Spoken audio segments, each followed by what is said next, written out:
This weekend is the unofficial start of summer. Is your smile ready to shine? Dentist Steve Marsh is here to help your smile make a good impression on this new season. That's a wonderful introduction. Thanks, Lori. Well, welcome to the show. Sure. And a lot of the work that you do, impressions are very important, and we're not talking about the first one kind. Well, yeah, right. Anybody who's spent any time in a dentist, whether you're going for orthodontics or general dentistry with crowns or veneers, that sort of thing, you've had impressions made. And these were the old conventional ones. Lori, I'm going to hold them up so your viewers can see it. Yes. They're all used to them. They're uncomfortable. Some people in the back of the mouth, they gag, that sort of thing. Everybody, right. They dread it. So today we've done things very differently. And now we have digital impression machines. Okay. And we have some pictures of them. And we take impressions with those today. There are still times, by the way, where we still have to use the goop. But this is the Trios. This was one of the first digital impression machines. This is in our office.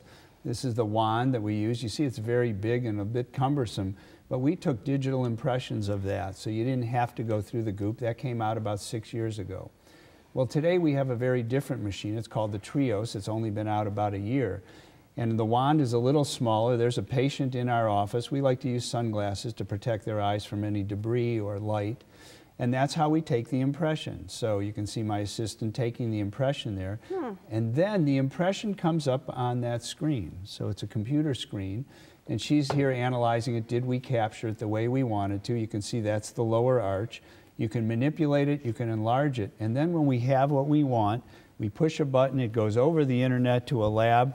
And then the lab has it in their library, so to speak. Wow, that's a much better way to get an impression than that horrible goop that I certainly do remember. Yeah, it's really fun. So then once it goes to this place, this picture, what happens? So today you always hear about 3D printers. So what it does is, and I have some examples of that, a 3D printer actually made these models. So you know that the dentist used to pour the model with cement, and we did that in the back lab.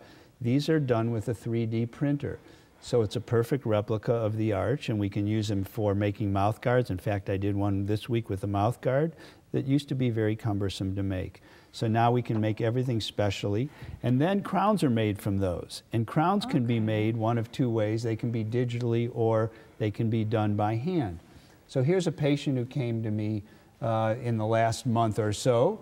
And she was getting married and didn't like the shape of her teeth. You can see that's looking, this is the dentist view, Lori. So we look at the arch. You can see over the years she's in her late 40s, and the teeth have moved quite a bit. And there's the picture on the model. So that's the digital model, and those are the porcelain veneers. So people say, well, how'd you do that without braces? A lot has to do with reshaping of the teeth and contouring. And then with the lab, we made those by hand, actually. And that's the model, and then those got inserted on the patient's teeth to give us that beautiful view. Okay, now you mentioned it could be done with these 3D digital forms or by hand. I mean, yes. Can you really, I mean, isn't one better than the other? I mean, well, isn't the way you've always done it better? The way we did it always better. So we used to think that with photographs. We used to do it with TV, analog TV versus digital. So Lori, I brought these two crowns, and I'm going to try and hold it so you can see it. Would you be able to see the difference between those two? And I'm not sure if we can get this up close, but we'll have to have the viewers you'll take a look for me? Absolutely not. They look just exactly the same. So what happens is we still have the lab fabricate these. Sometimes if we want a beautiful look like that woman getting married, we'll do it by hand. It's a wax pattern, and then we do it. And then sometimes we do it digitally, and it makes a very strong material. And in fact, this one is actually made out of zirconium. It's a very new material in dentistry. It's the hardest material we have ever had.